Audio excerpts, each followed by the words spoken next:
Vous touchez votre écran. Il est là, solide, réel.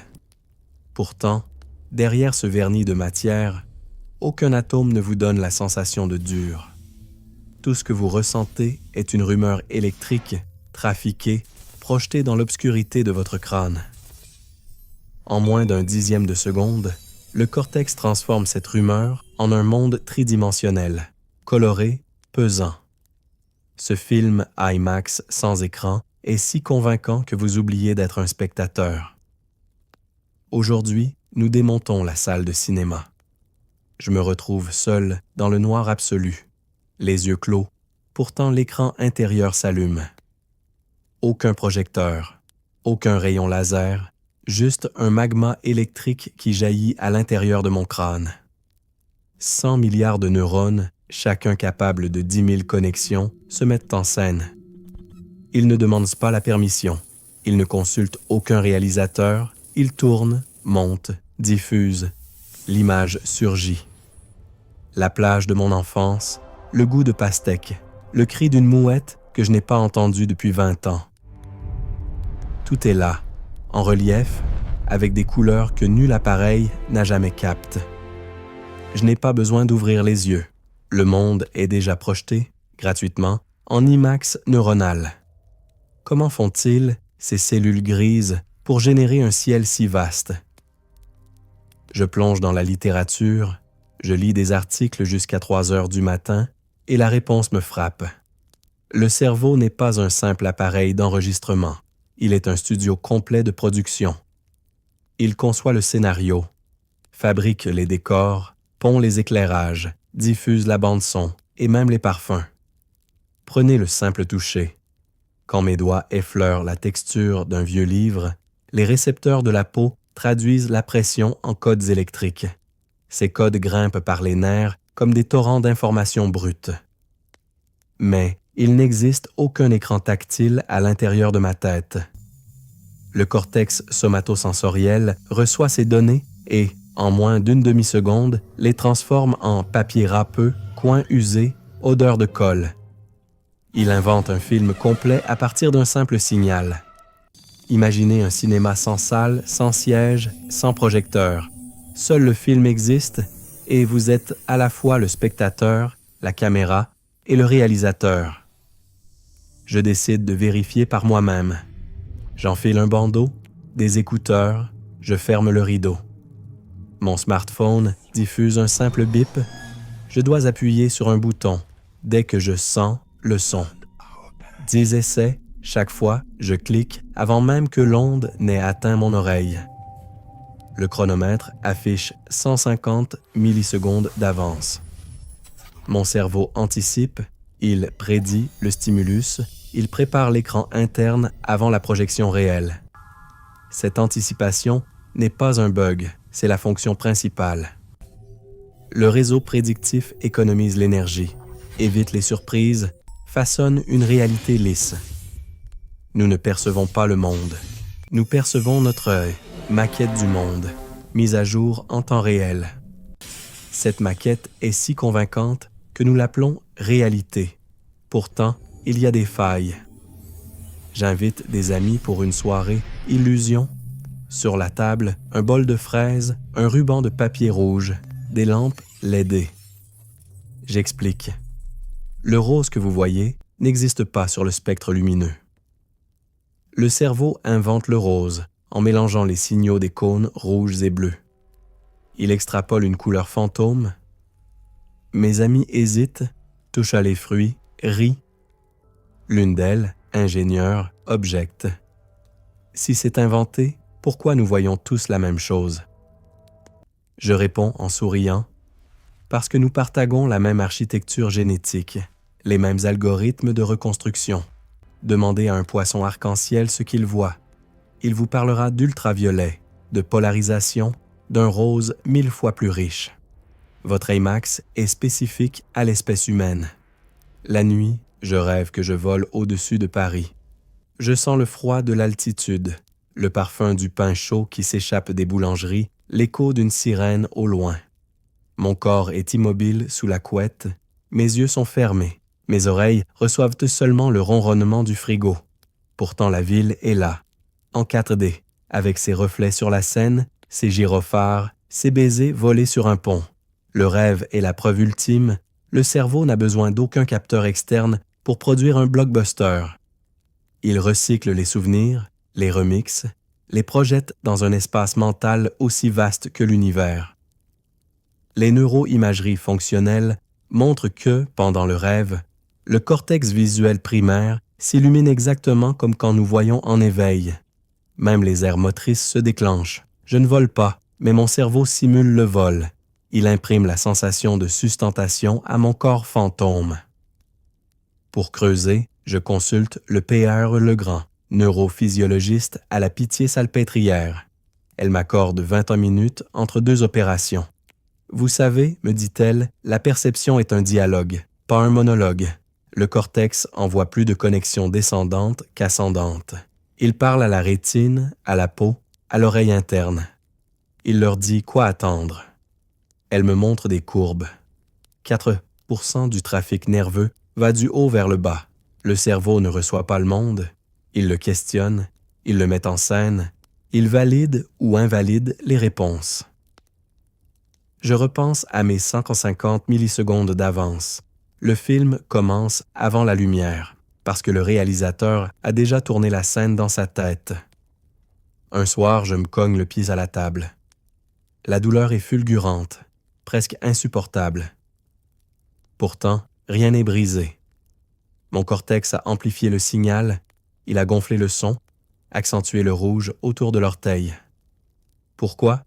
Pour me forcer à protéger le membre. La perception est donc une mise en avant à gros budget. Quand le scénario l'exige, le cerveau triple le volume, ajoute des effets spéciaux, pousse les basses. Il nous berce, il nous secoue, il nous fait pleurer ou rire, non pas pour nous tromper, mais pour nous pousser à l'action. Le film sensoriel est aussi une pièce à conviction. Je teste une démonstration en direct. Je pose une pièce de monnaie sur la table, je la regarde encore. Soudain, je ferme l'œil gauche. La pièce n'a pas bougé, mais mon cerveau vient de recalibrer la profondeur. Il a ajusté le parallaxe, recadré le plan. Je referme l'œil droit, même balai. Ces sauts de montage sont invisibles parce qu'ils sont intégrés à la bande. Nous vivons dans un cut permanent, un montage non linéaire, une réalité éditée à la volée. Les coupures sont si fluides que nous oublions l'existence même du monteur. Alors, où est l'écran? Il n'y en a pas. Le cinéma neuronal est un hologramme sans support. Les informations visuelles, auditives, tactiles ne sont pas affichées sur une surface. Elles sont distribuées dans un réseau. Imaginez une salle où chaque spectateur est aussi un pixel, où chaque chaise est un haut-parleur, où le plancher diffuse les parfums. Le film n'est pas projeté, il est incarné. L'écran, c'est moi, c'est vous, c'est la trame même de la conscience. Et quand le film s'arrête, quand le réseau s'effondre, il n'y a plus de salle, plus de lumière, plus de séance. Le blackout est total, mais il est aussi léger qu'un rideau qui tombe sur le vide.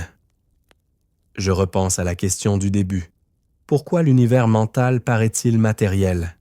Parce que le cerveau est un showrunner génial. Il a inventé la matière comme un personnage de fiction, l'a doté de masse, de texture, de relief, de consistance. Il nous a offert un IMAX sans écran, un film que l'on peut toucher, sentir, aimer. Et nous, pauvres spectateurs émerveillés, nous applaudissons, nous pleurons, nous tombons amoureux des étoiles qu'il a sculptées dans le néant. Je claque des doigts. Le son arrive, mais pas quand vous le pensez. Il est déjà mort, ce claquement, éteint depuis 80-100 millisecondes quand votre cortex vous l'offre en direct. Vous venez de vivre un petit meurtre temporel. La réalité qu'on vous prête est un cadavre fraîchement ressuscité. 86 millisecondes, c'est le temps qu'il faut à votre cerveau pour forger l'illusion du « maintenant ». Pendant cet éclair, vos yeux continuent d'envoyer des paquets de lumière, vos doigts des messages de pression, vos oreilles des ondes compressées. Mais aucun de ces courriers n'est daté.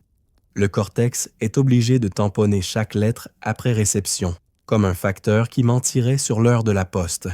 Résultat, le colis sonore est livré en même temps que le colis visuel, même si le train de l'air a pris un virage plus long dans le tunnel auditif. Le chef de gare neuronal appelle cela la simultanéité apparente. Vous et moi, on appelle ça la vie. Imaginez une salle de concert où chaque musique nierait 20 mètres plus loin que son voisin. Les violons seraient en 2023, les cuivres en 2022, les percussions en 2024. Pourtant, quand la baguette tombe, vous entendez un accord parfait. Le chef d'orchestre est votre cortex temporal. Il retarde les violons, accélère les timbales, pousse les basses dans l'escalier de service, le tout pour que le public ait l'impression d'un instant unique. Si vous n'avez jamais remarqué la supercherie, c'est que l'ouvreur vous a confisqué votre montre à l'entrée. Je vous propose un petit tour de magie gratuit. Prenez une télécommande. Appuyez sur mute. L'image continue. La bouche de l'acteur s'ouvre, mais le son reste en rade. Remettez le son. La voix arrive, pile au moment où les lèvres se referment. Étrange, non? Le cerveau a recalibré. Il a décalé le film vers l'avant ou le son vers l'arrière, peu importe. L'important, c'est que les deux trains roulent sur la même voie. Cette prouesse s'appelle l'effet flash lag. Un objet en mouvement est vu plus en avance qu'un objet fixe. Votre tête fait ça à chaque seconde, sans vous demander la permission. Allez plus loin. Tendez le bras, fermez les yeux, faites-vous piquer par une aiguille. Aïe sort de votre bouche, mais le cri arrive après la douleur. Non, erreur. Le cri et la douleur sont expédiés dans le même colis, triés dans le même centre de tri. Seul le saut prioritaire change. La douleur, comme le son, comme la lumière, est datée rétroactivement. Votre cortex a besoin d'un petit dixième de seconde pour décider. Ça fait mal, donc c'est passé, donc c'était là. Vous payez la TVA de la conscience sur chaque sensation. Souvenez-vous de la dernière fois où vous avez cogné votre pied au coin du lit. Le meuble a frappé, puis le flash blanc de la douleur, puis la phrase « putain de ». Mais dans le carnet de bord neuronal, l'ordre est choc, phrase, douleur. Le cortex a inversé les timbres postaux pour que l'histoire ait un sens. Un récit cohérent vaut mieux qu'un chronomètre fidèle. 80 millisecondes, ce n'est pas qu'un délai. C'est une fenêtre de triche. À l'intérieur, le cerveau peut encore réécrire le passé. Prenez le potentiel évoqué 300. 300 millisecondes après qu'on vous montre un visage, votre cortex dégage une vague électrique. Mais si, avant ces 300 millihz, on vous montre un mot qui décrit une émotion, le visage paraîtra plus heureux ou plus triste. Le mot voyage dans le temps retient le train du visage, lui colle une moustache d'interprétation. Vous n'avez rien vu venir. Pourtant, votre mémoire vient d'être piratée par une syllabe. On peut même supprimer le passé, pas seulement le maquiller. Le masking rétroactif est un tour de passe-passe classique. On vous montre une image pendant 30 millisecondes, puis un bruit noir ou un flash. Résultat, vous n'avez rien vu? Pas, vous ne vous en souvenez pas. Non, vous ne l'avez jamais perçu. Le flash a effacé la mémoire sensorielle avant qu'elle ne devienne mémoire à court terme. C'est comme si le projectionniste brûlait la pellicule pendant qu'elle défile. Vous étiez là, pourtant l'image n'a pas eu le temps d'être. Maintenant, accélérons. Vos yeux font des saccades. Ils sautent d'un point à l'autre 3 à 4 fois par seconde. Pendant chaque saut, vous êtes aveugle. Vraiment aveugle. Pas de flou, pas de noir, juste rien. Le cortex coupe le flux, puis recolle les bouts en supprimant le trou. Testez-le de voir un miroir. Déplacez votre regard gauche-droite. Vos yeux bougent, mais le monde ne glisse pas. Le film est stabilisé en post-production. Vous payez pour du continu. On vous sert du jump cut et vous applaudissez. Pire, pendant ces sauts, le temps se contracte. On vous montre une horloge numérique qui clignote chaque seconde. Quand vous clignez des yeux, la seconde suivante paraît plus longue. Votre cerveau a étiré le temps rétroactivement pour combler le trou de perception. C'est le chronostasis, l'illusion qui fait que le présent est un caoutchouc que l'on tend après coup. Vous dites « J'entends une note de piano, je la sens vibrer dans ma poitrine. » Mensonge. L'air n'a pas vibré dans votre thorax. Il a vibré sur votre tympan.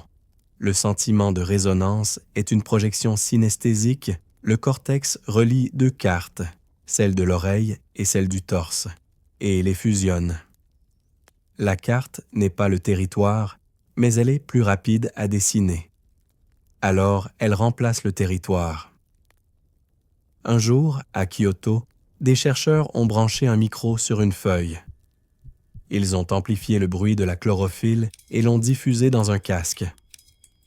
Des visiteurs ont pleuré. J'entends la plante respirer. C'est vivant, c'est sacré.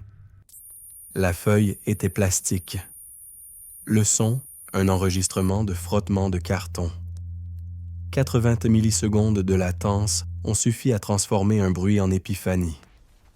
Le cerveau n'attend pas la vérité. Il attend une bonne histoire. Souvenez-vous de la dernière fois où vous avez rêvé que vous tombiez et vous vous êtes réveillé en sursaut. Le choc n'a jamais eu lieu. Pourtant, vos neurones moteurs se sont contractés, votre adrénaline a explosé, le cortex a simulé la chute, daté le sol en 0 maesti, expédié la peur en 4 tapiamètres. Le corps a payé l'amende pour un crime imaginaire. On peut même vous faire toucher du pseudo-fantôme. Placez votre main sous la table, tapotez le bois. À côté, un assistant tape en rythme sur une table visible. Après 30 secondes, vous ressentez la frappe sur votre propre main invisible. Le cerveau recale l'espace et le temps. Même rythme, même son, donc même source. Vous avez une main fantôme sans l'avoir perdue. 80 millisecondes de synchronie suffisent à créer un membre imaginaire. Alors, que reste-t-il du réel? Une maquette actualisée en continu, un PowerPoint neuronal qui rafraîchit la diapositive avant que vous ne la voyiez. Le matériau brut n'est jamais contemplé. Il est toujours cuisson, assaisonnement, service. Vous goûtez le plat, pas la ferme. Je vous vois tirer. Mais si tout est en retard, comment je peux jouer au tennis? Simple, le cerveau prédit. Il lance une balle de cristal interne. Dans 207 Hz, la balle sera là. Il déplace votre bras en conséquence, puis, quand la balle arrive, il efface la prédiction et colle l'image réelle dessus. Si la prédiction est bonne, vous avez l'impression d'avoir réagi au présent. Si elle est assez mauvaise, vous avez juste l'impression d'avoir raté. Le présent est un pari. Le passé est une correction. Le futur est une excuse. 80 millisecondes, c'est aussi la durée d'un battement de cœur. Chaque seconde, vous mourriez un peu, renaissiez aussitôt. Le cortex est couturier, il recoue le découpé de la réalité avec un fil électrique. La cicatrice est si fine que vous la prenez pour la peau originelle. Un jour, on fera des casques qui découpent encore plus fin. On vous fera goûter une fraise avant qu'elle ne touche votre langue. On vous fera entendre un mot que vous n'aurez pas encore prononcé. Et vous direz « c'est magique ». Non, ce sera juste la même supercherie, mais en 8 millisecondes au lieu de 80. Le prestidigitateur aura changé de nom, pas de tour. Pour l'instant, contentez-vous de ce retard cadeau. Tapez dans vos mains. Le bruit est là, chaud, rond, présent. Souvenez-vous, il est déjà mort. Vous applaudissez un fantôme et le spectacle continue. Je me retrouve à Paris, un matin de juin, avec entre les mains un plan de métro froissé. Les lignes colorées serpentent, s'entrelacent, se croisent en rond parfait. Barbès, Opéra, Saint-Georges.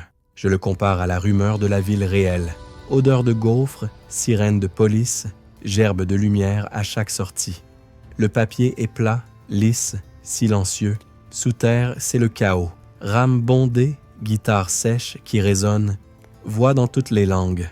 Je me surprends à murmurer « La carte n'est pas le territoire. Le plan ne transpire pas, ne cogne pas, ne sent pas le métro. Il est une promesse de trajet, pas le trajet lui-même. Et mon cerveau fait exactement la même escroquerie. Il me tend une carte mentale, je la confonds avec le monde. Pour comprendre, j'ai rendez-vous avec le docteur Maude Lefebvre, neurocartographe à l'Institut du cerveau. Elle m'attend dans une salle sans fenêtre, éclairée au néon, remplie d'écrans qui clignotent comme des villes la nuit. Sur son bureau, un cerveau en plastique, transparent, des circuits imprimés en guise de gyri. Elle me tend un casque EEG à 32 électrodes. On va enregistrer votre hippocampe en temps réel pendant que vous naviguez. J'accepte, un peu trop enthousiaste. Elle colle les pastilles sur mon crâne, colle gluante, odeur d'alcool.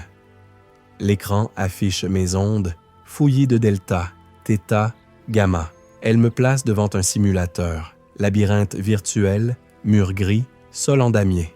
Ma mission, trouver la sortie, revenir au point de départ, répéter jusqu'à ce que je rêve encore du labyrinthe. Au début, je trébuche. Les couloirs s'allongent quand je m'y engage, tournent quand je crois aller droit. Je tape les murs, je jure en espagnol, langue que je ne parle pas, mais que la frustration rend soudain disponible. Le docteur Lefebvre commente « Vos cellules de grille viennent de s'activer. » Elle me montre l'écran. Chaque fois que je pense avoir avancé de 5 mètres, une avalanche de spikes dans l'entorhinal. Ces neurones-là ne mesurent pas la distance. Ils la créent. Ils quadrillent l'espace en triangles imaginaires, comme si Paris était un jeu de tangrammes.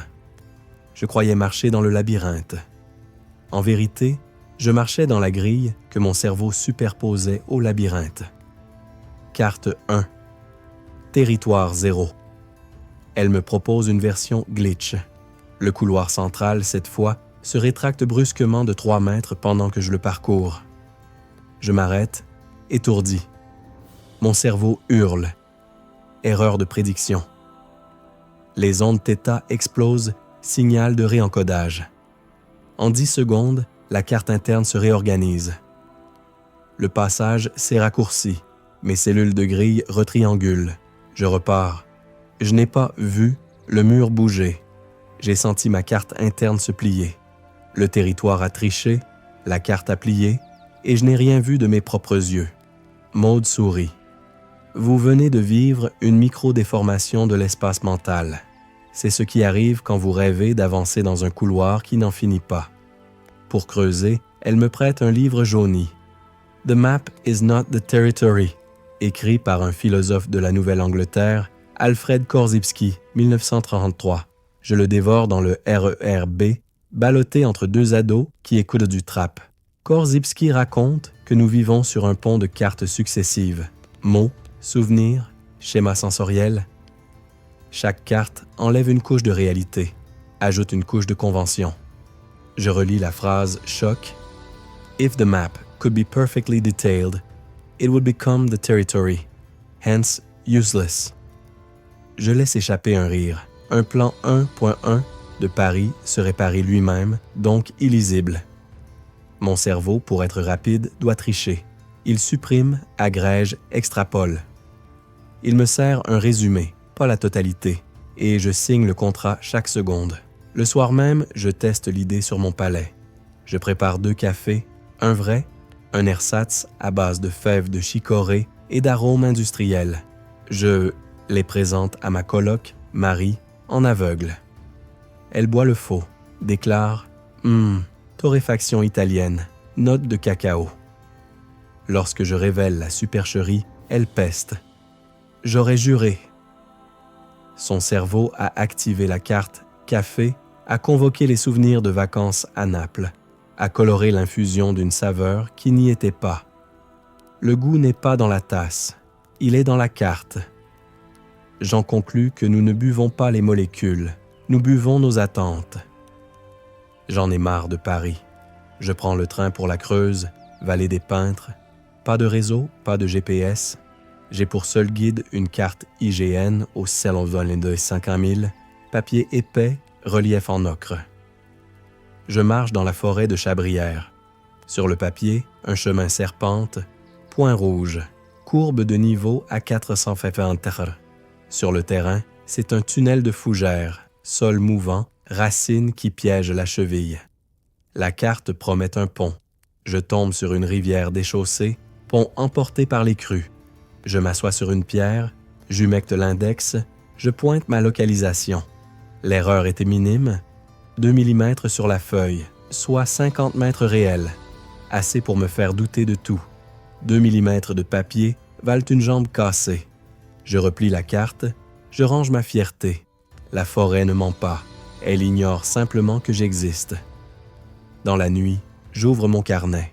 Je dessine la vallée de mémoire, courbe, ruisseau, lieu-dit. Mon croquis est approximatif, mais il me semble plus vrai que l'IGN, parce qu'il contient la peur, la sueur, l'odeur de renfermé sous les êtres. Je réalise que la carte mentale n'est pas seulement spatiale, elle est émotionnelle. L'hippocampe n'enregistre pas que la position, il y colle l'humeur du moment.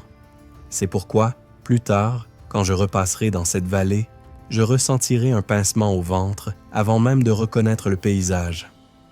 Le territoire sera filtré par la carte affect. De retour à Paris, je consulte les données de Maude. Elle m'envoie une vidéo. Un rat navigue dans un labyrinthe en EAC. Un son grave retentit toujours à gauche, un son aigu à droite. Le rat apprend la correspondance, puis les chercheurs inversent les sons. Gauche, aigu, droite, grave. Le rat hésite, figé. Ses cellules, place field dans l'hippocampe, clignotent, déchirées entre deux cartes contradictoires. En 2 minutes, il recompose. Nouvelle carte, nouveau monde. Je pense à nous, humains, quand la réalité bascule. Rupture, déménagement, deuil. Nous sommes le rat géant planté au milieu du Ex-Saladin, tentant de recoller les morceaux d'un territoire qui a changé de son. Je décide de tester la flexibilité de ma propre carte. Je prends le métro 4, direction Porte d'Orléans, mais je descends une station avant mon arrêt habituel. Je sors à Saint-Placide, j'éteins mon téléphone. Je me force à marcher jusqu'à mon ancien lycée, rue de Sèvres, sans jamais emprunter les mêmes rues qu'à 15 ans. Le quartier devient un kaléidoscope. La boulangerie a remplacé la librairie, le cinéma est devenu une banque. Je passe devant l'immeuble où j'ai embrassé une fille pour la première fois. La façade est repeinte, la porte blindée. Ma carte nostalgique se fracasse contre le mur. Je sens la tristesse monter, pas à cause du changement, mais parce que ma mémoire est un faux guide, un IGN périmé. J'efface la surcouche, je laisse la rue me réinventer. 21 minutes plus tard, je ne sais plus où est le nord. J'ai perdu mon GPS interne et c'est délicieux. La semaine suivante, je plonge dans une IRM fonctionnelle. Allongé dans le tube, on me demande d'imaginer mon appartement, pièce par pièce. Premier scan, je visualise le salon, le canapé en tissu bleu, la tache de vin sur la moquette. Deuxième scan, on me projette une photo du salon, mais le canapé est rouge, la tache absente. Mon cortex visuel s'illumine différemment. Conflit carte versus perception. Le chercheur, un doctorant nommé Youssef, me montre la zone temporale. Vous voyez? Votre hippocampe refuse la mise à jour. Il continue d'envoyer la version tache plus bleue. Ça prend 800 ms avant que le réseau corrigé ne domine. Presque une seconde où j'ai vécu dans le faux. Une seconde, c'est le temps d'un clignement, d'une décision, d'un accident. Je ressors sonné. Dans le couloir, une affiche. Alzheimer, quand la carte s'efface. Je lis le résumé. Les cellules place field meurent, la grille se fragmente, le territoire devient illisible. Je pense à mon grand-père qui ne retrouvait plus sa chambre dans sa propre maison. Il ouvrait une porte, surprenait des inconnus dans sa cuisine, s'excusait, ressortait. Sa carte interne avait été ravagée par les plaques amyloïdes. Il vivait dans une ville dont les rues changèrent de nom chaque matin. J'ai soudainement pitié de nos cerveaux, cartographes surmenés qui finissent par se tromper de ville, de siècle, de mois. Pour finir, Maude m'invite à une soirée dérive. Une dizaine de volontaires, casque EEG, sac à dos. On part de République. On tire à pile ou face à chaque carrefour, gauche, droite, tout droit. Pas de but, pas de carte papier, pas de GPS. On marche pendant 3 heures. Les rues deviennent des couloirs du labyrinthe rat. Je perds le nom des boulevards, je gagne des sensations, odeur de goudron chaud, reflet de néon sur le bitume, vibration d'un groupe de punk dans une cave. Vers minuit, on s'arrête sur un pont. Maude nous montre les enregistrements. Nos grilles spatiales se ressemblent de plus en plus. Sans nous concerter, nos cartes se synchronisent. Le groupe devient un seul hippocampe élargi. Je réalise que la carte n'est pas seulement individuelle, elle est contagieuse. Marcher ensemble, c'est coller nos maquettes, les recouper, les fusionner.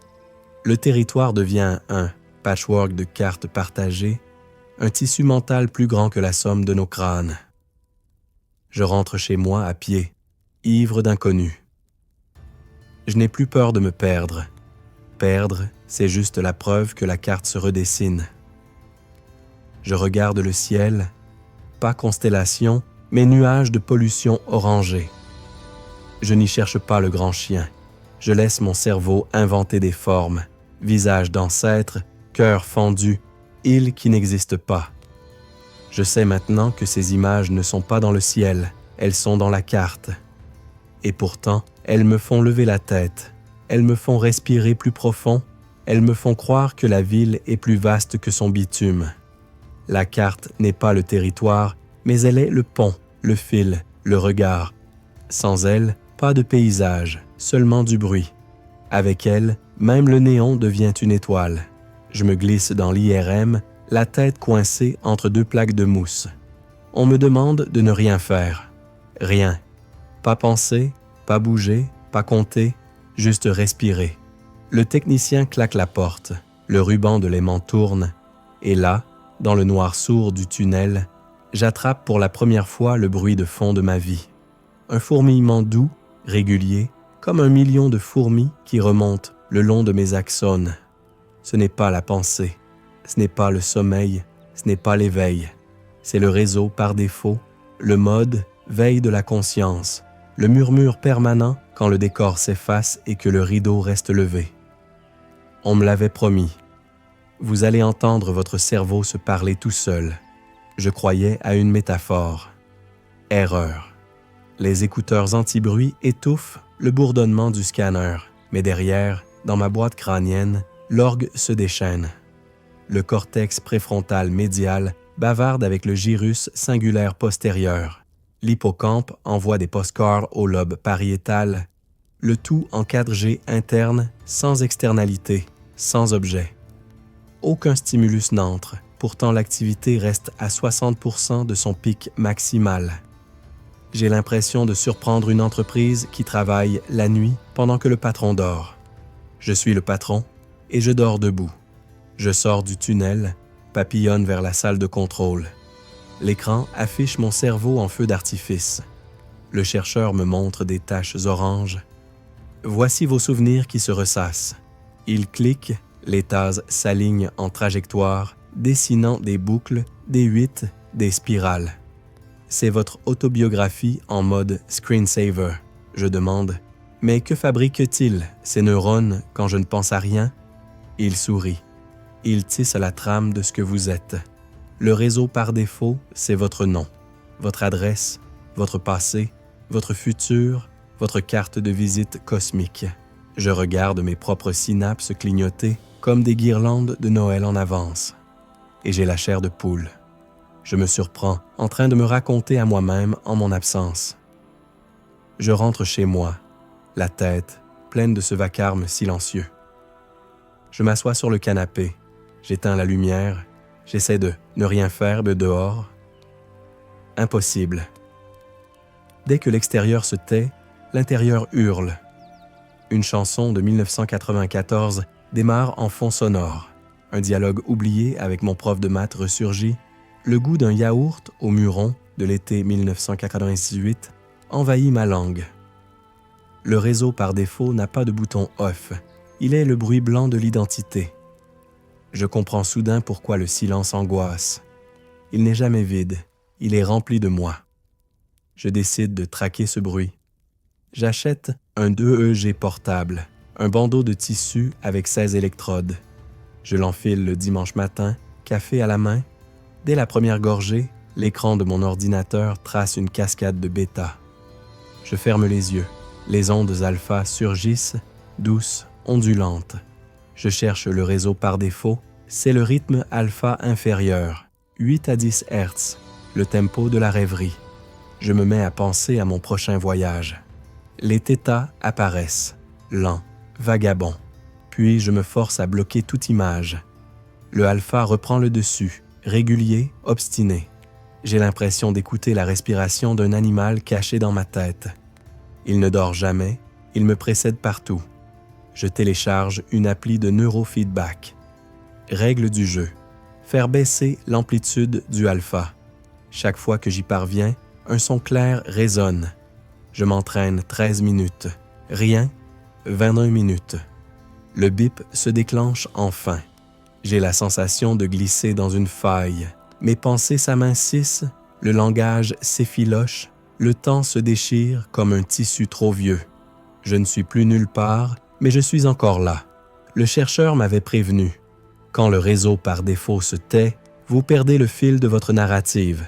C'est vertigineux. Vertige, en effet. J'ai peur de disparaître de mon propre scénario.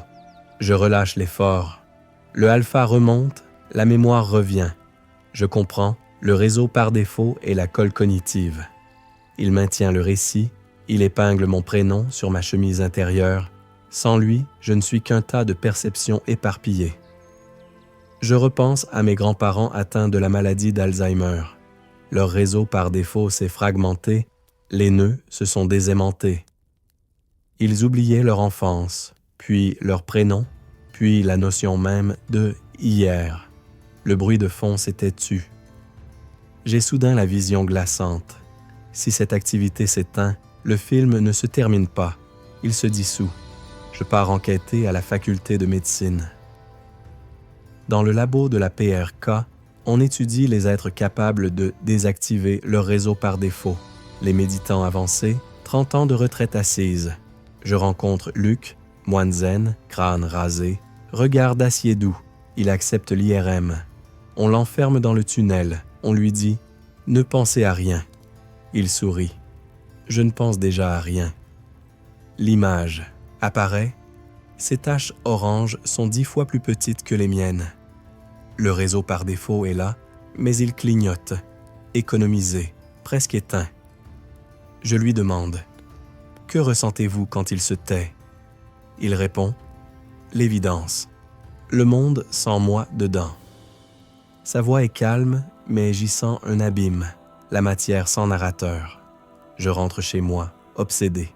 Je médite 20 fortes minutes par jour, assis sur un coussin, dos droit. Je compte mes respirations, 1, 2, jusqu'à 10, retour à 1. Le réseau par défaut résiste, images de factures impayées, scènes de college, répliques de films. Je persévère. Au bout de 3 semaines, les pictures s'amincissent. Un soir, le compteur s'efface. Je n'arrive plus à chiffonner le temps. Il n'y a plus de moi qui respire. Il n'y a que la respiration. Le alpha chute. Le θ s'élargit. Le cortex s'ouvre comme un parapluie. Pendant 3 secondes, je ne suis pas protagoniste. Je suis le fond. J'ai peur, puis une étrange quiétude. Quand la cloche du réveil sonne, je pleure sans savoir pourquoi. Je relis les articles. Le réseau par défaut est divisé en 3 hubs. Le cortex préfrontal médial gère l'autoréférence. Qui suis-je? Le gyrus singulaire postérieur module la mémoire autobiographique. Où suis-je dans le temps? L'hippocampe projette des futurs possibles. Que vais-je faire? Quand j'éteins la lumière, ces 3-là s'assoient autour d'une table, rouvrent le livre de ma vie, relisent les anciens chapitres, griffonnent des scénarios alternatifs. Ils sont les scénaristes de la série « Moi », saison après saison. Si je coupe le courant, la salle de rédaction tombe dans le noir et l'histoire s'arrête net. Je teste un autre angle, la psilocybine. Dans l'étude autorisée, on me gave de champignons, on me glisse dans l'IRM. Le réseau par défaut s'effondre. Les connexions entre les hubs chutent de 50%. Je vois mon moi se dissoudre en gouttelettes colorées. Je ne suis plus un personnage. Je suis un paysage. Lorsque revient le alpha, la peur aussi. Ai-je perdu quelque chose d'irremplaçable? Mais la sensation laisse place à une évidence. Le bruit de fond n'était pas moi. Il était ma bande-son. Sans lui, la salle reste. Le film peut changer de genre. Je sors de l'expérience, les jambes en coton. Le soir, je marche dans la rue, je regarde les passants. Chacun porte son bourdonnement personnel, son halo de souvenirs, ses fantômes en 8 Hertz. Je les entends sans les entendre. Nous sommes des orchestras ambulants, jouant des symphonies inaudibles. Le réseau par défaut est la radio qu'on ne coupe jamais, la station qui parle de nous quand nous ne parlons pas. Il nous donne l'illusion continue d'exister dans le temps, même quand nous dormons, même quand nous oublions. Je repense à mon pied fracturé l'année dernière. Couché, plâtré, je ne pouvais bouger. Le réseau par défaut s'était en balle. Je revivais des scènes anciennes, je projetais des voyages improbables, je recréais le monde en 4D depuis mon canapé. Il m'avait sauvé de l'ennui. Il m'avait construit un univers de substitution. Sans lui, le plafond aurait été un désert. J'ai compris. Le bruit de fond est aussi une prison, mais une prison dorée, un palace de néon où je suis à la fois le détenu et le gardien. Je finis mon enquête à minuit, seul sur le toit de mon immeuble. Les néons de la ville clignotent, les moteurs ronronnent, le vent soulève mon sweat. Je ferme les yeux.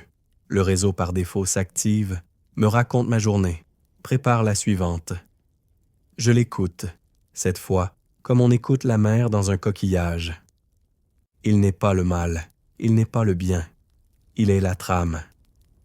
La matière que je prenais pour extérieure, la chaussure d'en face, le parfum de la moto, la lumière rouge au loin, n'est qu'un prétexte à sa partition. Sans ce fond, pas de relief, pas de mémoire, pas de mon moi. Le bruit de fond de la matière, c'est moi. Je tends la main vers le vide. Mon doigt effleure, rien. Pourtant je sens la résistance, tiède, légèrement rugueuse, comme du cuir vivant. Je ferme les yeux. La texture reste. J'ouvre les yeux. Il n'y a que l'air de la chambre. Je viens de créer une surface ex nihilo, un tapis de peau invisible que mon cortex m'a offert en cadeau. Je n'ai ni levier, ni gants haptiques, ni électrode implantée, simplement un cerveau qui décide que présence vaut plus que réalité. Je répète l'expérience, je tends l'index, je dessine un cercle. Le cercle devient bol, le bol devient sphère, la sphère devient crâne. Je sens les orbites, l'arête du nez, la dentition. Je sais que c'est faux, mais l'illusion est si dense que mes pupilles se contractent comme si l'objet réfléchissait la lumière. Je viens de comprendre, la matière n'est pas un dû, c'est une option.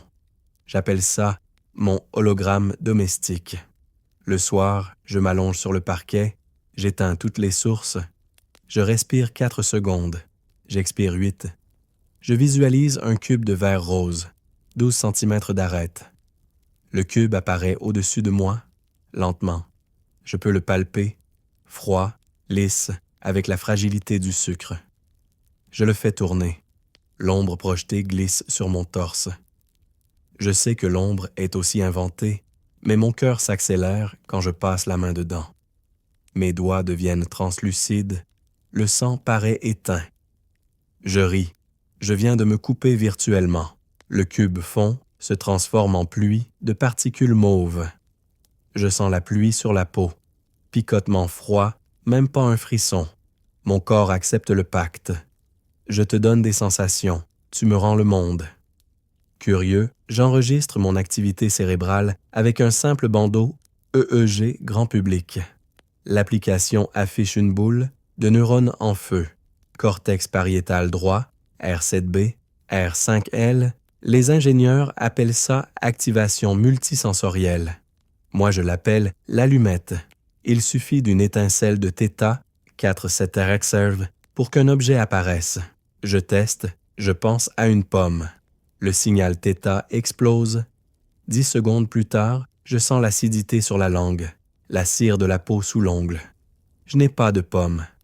J'ai la pomme. Je consulte la littérature. Des sujets en IRMF peuvent de faire crâner, une aire visuelle primaire, V1, simplement en imaginant un visage. Leur V1 s'illumine exactement comme si le visage était réel. Le cerveau ne se contente pas de simuler, il produit une copie de travail, un double en 3D, et nous place dedans. J'écris au PR Olaf Blank, spécialiste des présences fantômes à Genève. Il me convoque. Son labo est un cube blanc, au centre duquel trône un siège d'aviateur avec bras métalliques. On me colle 6 électrodes sur la tempe droite. Il lance le protocole, stimulation magnétique pulsée à 1 Hz, colle placée sur le gyrus supramarginal. Je ferme les yeux. Soudain, quelqu'un s'assoit à côté de moi. Je sens le poids sur le matelas, la chaleur d'un genou, l'odeur de coton et de sueur. J'ouvre les yeux. Je suis seul. Olaf sourit. Vous venez de créer un corps de substitution. Le cortex temporopariétal confond la source du signal, interne ou externe. Il opte pour l'externe car c'est plus économique. Je demande, peut-on faire un deuxième fantôme? Il hausse une épaule. On a atteint 6. Les sujets refusent de continuer. Ils ont l'impression d'être envahis. J'imagine la salle remplie de moi-même, dizaines de doubles muets qui me regardent. Je frissonne. La présence est une ressource rare. Quand on la multiplie, elle devient cauchemar. Je rentre avec un kit de DIY. Électrodes en cuivre, générateur de courant micro-ampérique, Arduino. Je branche le tout sur ma nuque. Je lance un script qui envoie un petit courant alternatif à 70 Hz sur la zone vestibulaire.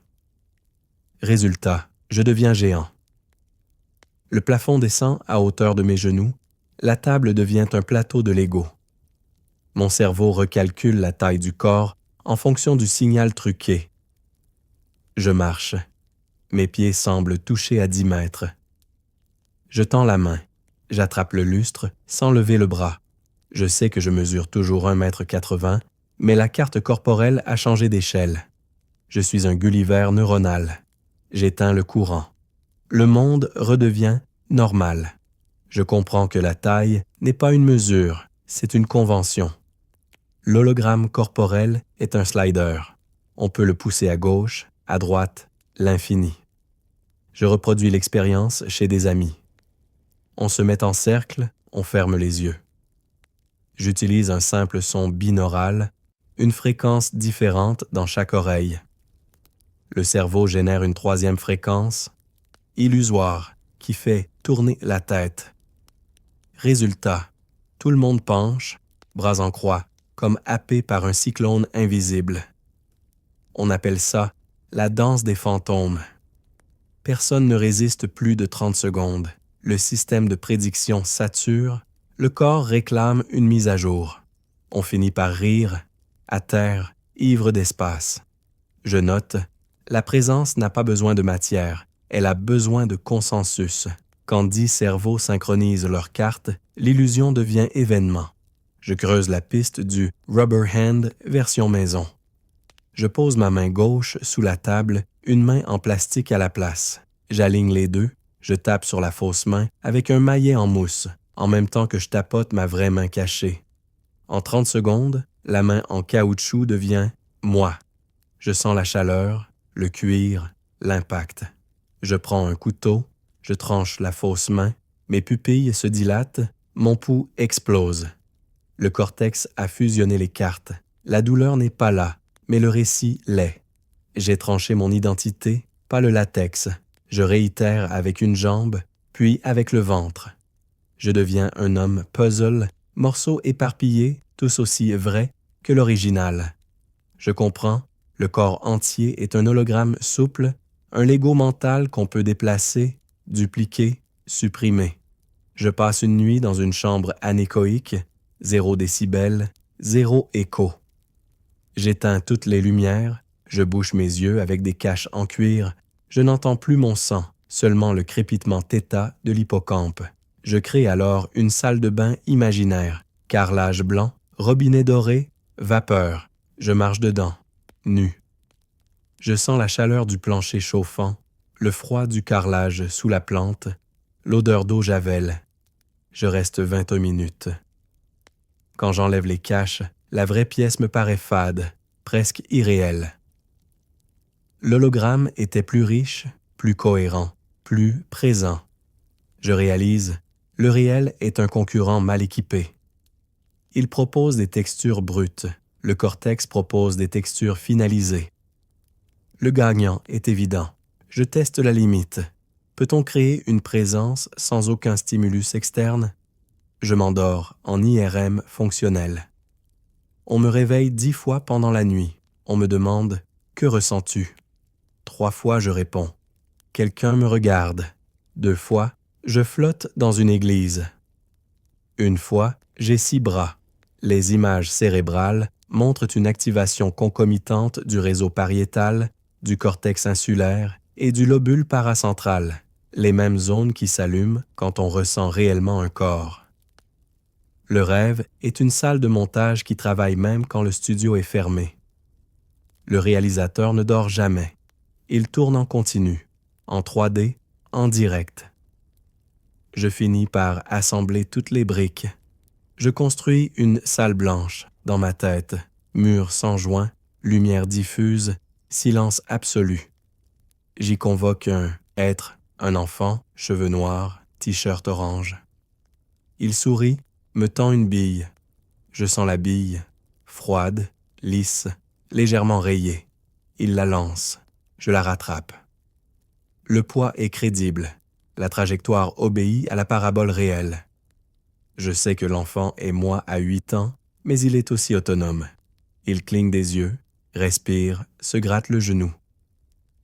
Je reste avec lui une demi-heure. Quand je quitte la scène, j'ai les larmes. Pas de nostalgie, de gratitude. Mon cerveau m'a offert un copain de jeu gratuit, en HD, sans lunettes, sans écran. J'ai touché l'intangible. Je comprends enfin pourquoi l'univers mental paraît matériel. La présence est un effet spécial qui coûte cher. Le cortex consacre 80% de son énergie à prédire ce que le corps va sentir. Quand la prédiction est bonne, il livre la marchandise. Texture, poids, température, ombre, écho. Le package est si complet que nous oublions le magasin. L'hologramme neuronal n'est pas une copie du monde. C'est le monde compressé, optimisé, mis en scène. Et nous, spectateurs captifs, applaudissons chaque seconde, persuadés que la scène existe hors de nous. Le rideau ne se lèvera jamais. Il est nous. Je frappe du poing sur la table. Le verre saute, l'eau ruisselle, mes phalanges bourdonnent. Douleur vive, rouge, instantanée. Et pourtant, 5 secondes plus tôt, j'avais juré de ne pas le faire. J'avais même articulé intérieurement, calme. Le verre trahit mon verdict. Ma main a choisi autrement. Alors, qui a décidé? Le « je » qui parle ou le cortex qui frappe? Je pars en chasse du fantôme dans la machine. Je prends le RERB, direction Saint-Rémy-les-Chevreuses, assis en face d'un homme en costume cravate qui tripote son téléphone. Ses doigts glissent, tapent, zooment. Il ne sait pas que chaque micro-mouvement a été initié 550 millisecondes avant qu'il ne le décide. Je le sais, moi. Libet l'a mesuré en 1983. Le potentiel de préparation motrice pointe le bout de son amplitude bien avant le fameux « now » du sujet. L'homme croit qu'il choisit d'ouvrir Twitter. Son cortex moteur a déjà appuyé sur « Play ». Je l'observe comme on observe un marionnettiste ivre qui croit tirer les ficelles. Il ne sait pas que ces ficelles le tirent. J'arrive au labo de neurosciences de Saclay. Le docteur Anissa Ben-Miled m'attend avec un casque de TES, stimulation électro-transcrânienne, et un écran tactile. « Vous allez jouer au jeu du bouton », dit-elle. Règle, j'appuie quand je veux, mais je dois noter l'instant précis où je décide. Un EEG enregistre tout, 10 essais. À chaque fois, la courbe noire du readiness potential démarre avant ma conscience de vouloir. Moyenne, 0,8 secondes. Mon cerveau me précède de presque une seconde entière. Je me sens arnaqueur de moi-même. Je prends la décision, mais je ne la prends pas. Je la reçois, emballée, ruban rouge, livraison, express. Je lui demande « Et si je refuse ?» Elle sourit, tourne un bouton. Intensité maximale. Elle place une bobine au-dessus de mon aire motrice droite. Ne touchez pas l'écran. Elle déclenche une impulsion unique. Mon index droit se lève, frappe le bouton. Je n'ai pas bougé, j'ai été bougé. Elle me montre l'enregistrement, pas de readiness potential, pas de jeu, juste un muscle obéissant à un champ magnétique. Je ris, nerveux. C'est moi quand même, c'est mon doigt. Elle répond, c'est votre tissu, pas votre intention. Je sors en sueur, convaincu que mon bras est un objet prêté. Le soir, je bois un verre avec Luc, le moine zen rencontré la semaine précédente. Je lui raconte l'expérience, j'attends sa réaction. Il hausse les épaules. Le self est un narrateur post-factum. Il commente le match, il ne joue pas. Je le provoque. Alors je ne suis pas libre? Il verse le vin. Vous êtes aussi libre qu'un personnage de roman. Vous choisissez, mais l'auteur a déjà écrit la page. Je déteste cette image. Je la savoue. Le vin rouge a un goût de déterminisme délicieux. Je plonge dans la littérature. Spinoza. L'homme croit libre parce qu'il prend conscience de ses désirs, mais il ignore les causes par lesquelles il est disposé à désirer. Traduction. Nous sommes des dominos qui s'applaudissent. Je lis Sapolsky, biologie, hormones, gènes, enfance, culture, tout prédit le geste final. Je relis Libet. Il a ajouté un veto conscius, la possibilité de dire non dans les 200 lettres qui restent. J'essaie. Je me cogne l'orteil, j'articule intérieurement « stop » avant de hurler. Le cri sort quand même. Le veto est un frein, pas un volant. J'invite 3 amis pour une soirée déterminisme. Je prépare des pop-corn, je leur donne un dé à 10 faces. Règle, lancer, noter, raconter. Chaque nombre déclenche une anecdote imposée.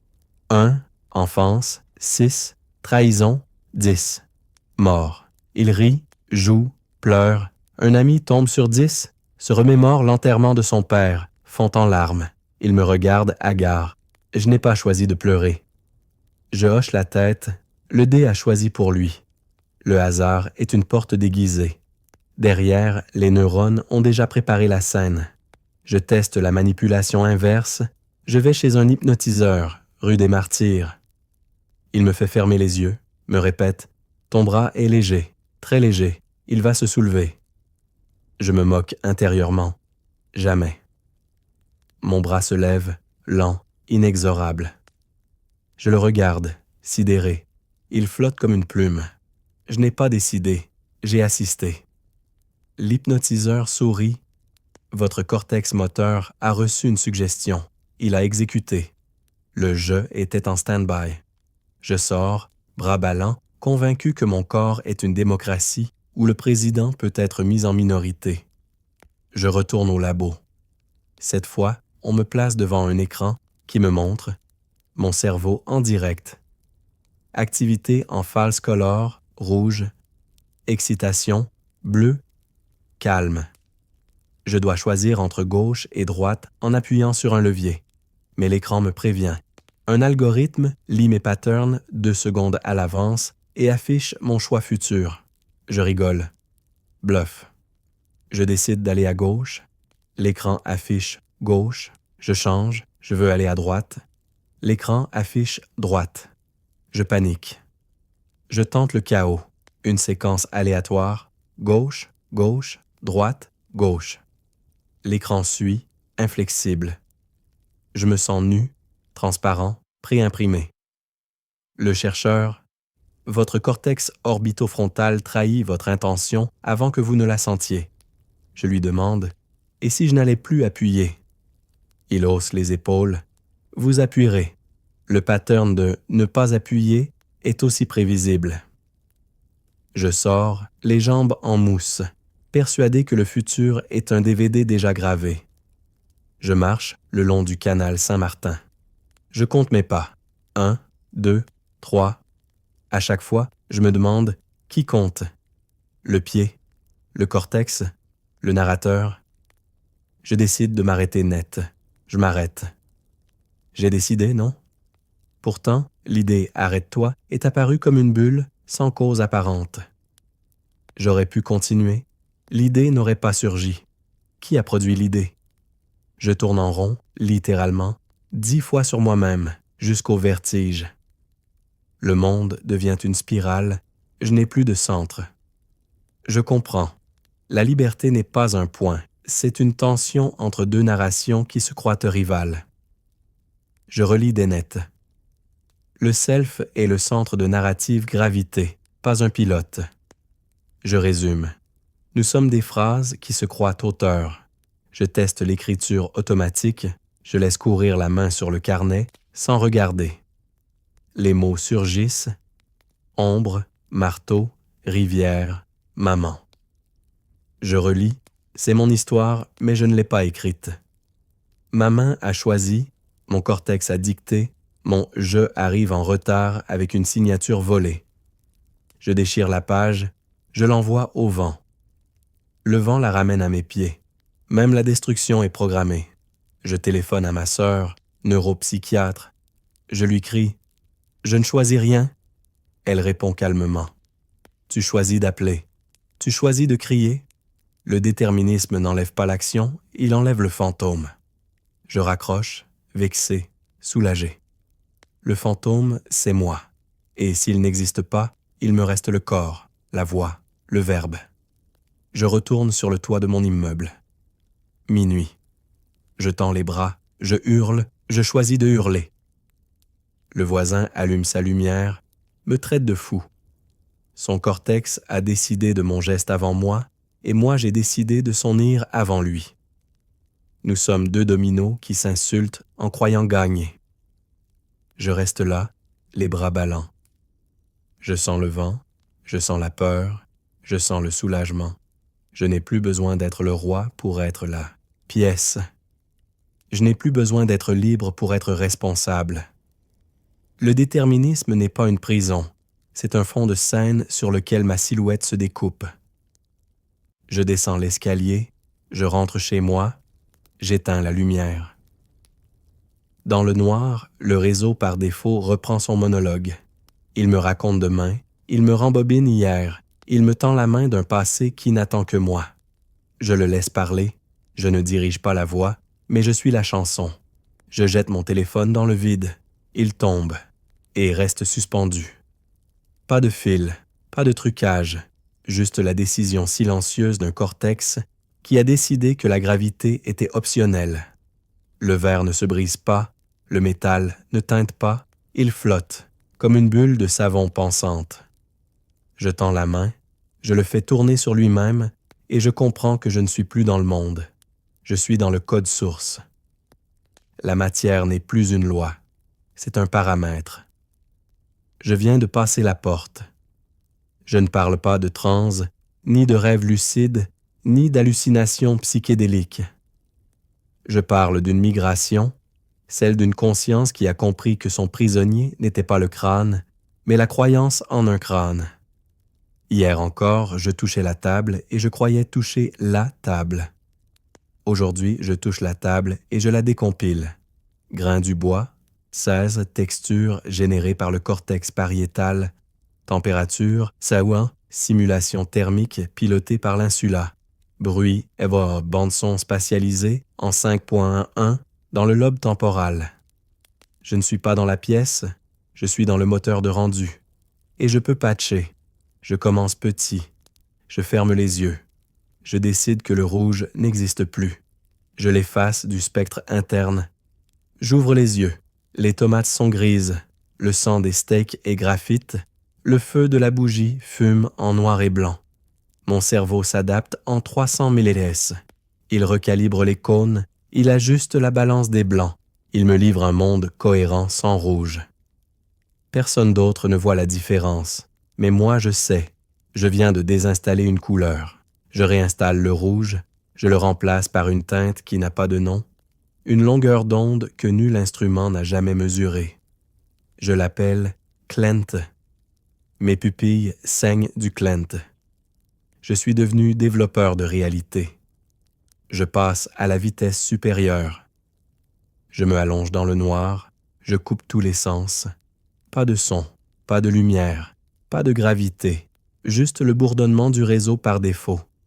Je me souviens d'un article de 2029, des chercheurs de Caltech avaient téléporté un pattern de 256 neurones d'un rat à l'autre, en convertissant leur activité en code binaire, puis en réinjectant ce code dans le cortex du second rat. Le second rat avait exécuté la même tâche que le premier, sans jamais avoir appris. Je réplique l'expérience sur moi. J'enregistre le motif électrique de mon doigt qui pianote sur la table. Je le convertis en fichier NEUR. Je l'envoie à un ami à Montréal. Il se branche à un casque à impédance électrique. Il reçoit mon motif. Son index se met à taper la même séquence. Il n'a pas décidé. Il a exécuté. Ma conscience a colonisé son corps à distance. Nous sommes devenus un réseau distribué. Je franchis la barrière du corps, je me glisse dans une IRM ouverte, je demande au technicien de baisser le champ à 0,5 Tesla, juste assez pour lire, pas assez pour chauffer. Je ferme les yeux. Je visualise mon bras droit. Je le visualise et je le supprime. J'efface la carte somatosensorielle. Le bras devient fantôme, puis vide, puis absent. Je ne sens plus l'épaule, le coude, les doigts. Je sais qu'ils sont là, je les vois, mais ils ne sont plus à moi. Je demande au tech d'appuyer sur ma main, je ne ressens rien. Le cortex a décroché le périphérique. Je réinstalle le bras, mais je le remplace par une antenne de mantis religieuse, articulée, verte, recouverte de spicules. Je la bouge, les neurones moteurs s'activent, la carte se réorganise. Quand je sors du scanner, je fléchis mon bras. Il mesure 70 cm, il a 3 articulations supplémentaires, il peut tourner de 360 degrés. Je l'ai testé devant un miroir. Mon cerveau a accepté la mutation. Je suis devenu post-humain sans passer par la chirurgie. Je teste la persistance. Je crée une salle dans ma tête, blanche, sphérique, sans ombre. J'y place une version de moi à 10 ans. Il est en short, il tient un yo-yo bleu. Je le laisse tourner, je sors de la pièce, je vais faire du café, je prends une douche, je réponds à 3 emails. Je reviens 1 heure plus tard. Il est encore là. Le yo-yo tourne, la boucle est parfaite. Je n'ai pas pensé à lui, mais il a continué. Il a une existence autonome, un fil d'activité neuronale qui ne dépend plus de mon attention. Je l'ai interrogé. « Tu sais que tu es dans ma tête ?» Il a haussé les épaules. « Ta tête est dans la mienne. » Je n'ai pas dormi depuis 36 heures, mais lui est frais. Je viens de créer un sous-processus conscient. Je l'appelle « enfant parallèle ». Il dort quand je veux. Il veille quand je m'endors. Je ne suis plus un individu, je suis un cluster. Je franchis le dernier seuil. Je me connecte à un ordinateur quantique D-Wave via une interface à impédance électrique. Je ne code pas, je respire. Je laisse mes neurones s'accorder au qubit. Je pense à un souvenir. Ma grand-mère qui me peigne devant la cheminée, l'odeur du bois brûlé, le crépitement des bûches. Le souvenir devient un vecteur. Je le télécharge dans le processeur. Le processeur le ressort, mais amplifié. Je ressens la chaleur sur ma nuque. Je sens la cendre qui tombe. J'entends ma grand-mère me dire une phrase qu'elle n'a jamais prononcée. Tu vas au-delà. Je pleure. Je ne sais plus si c'est elle ou le code. Je relance la boucle. Télécharge le souvenir modifié. Je le réinjecte dans mon cortex. Il remplace l'original. La nouvelle version est plus vraie que la vraie. Je viens de patcher mon enfance. Je comprends la leçon. La matière n'est pas une prison, c'est une interface mal optimisée. Le cerveau est un émulateur qui a appris à croire que ses propres simulations étaient extérieures. Quand on inverse la polarité, quand on accepte que l'intérieur est aussi réel que l'extérieur, le paradoxe s'effondre. Je n'ai plus besoin de toucher pour toucher, ni de voir pour voir. Je peux créer une plage, une ville, une galaxie, une autre version de moi qui me regarde et qui, elle aussi, croit être la vraie. Je peux les fusionner, les effacer, les dupliquer à l'infini. Je ne suis pas un corps qui a des pensées. Je suis une pensée qui a des corps. Je regarde mon téléphone, toujours suspendu. Je le rattrape, je le range. Je sors dans la rue. Les passants marchent, parlent, rient. Je ne les vois plus comme des corps. Je les vois comme des processus, des nœuds dans un réseau plus vaste. Je peux me connecter à eux. Je peux partager un souvenir, un goût, une émotion.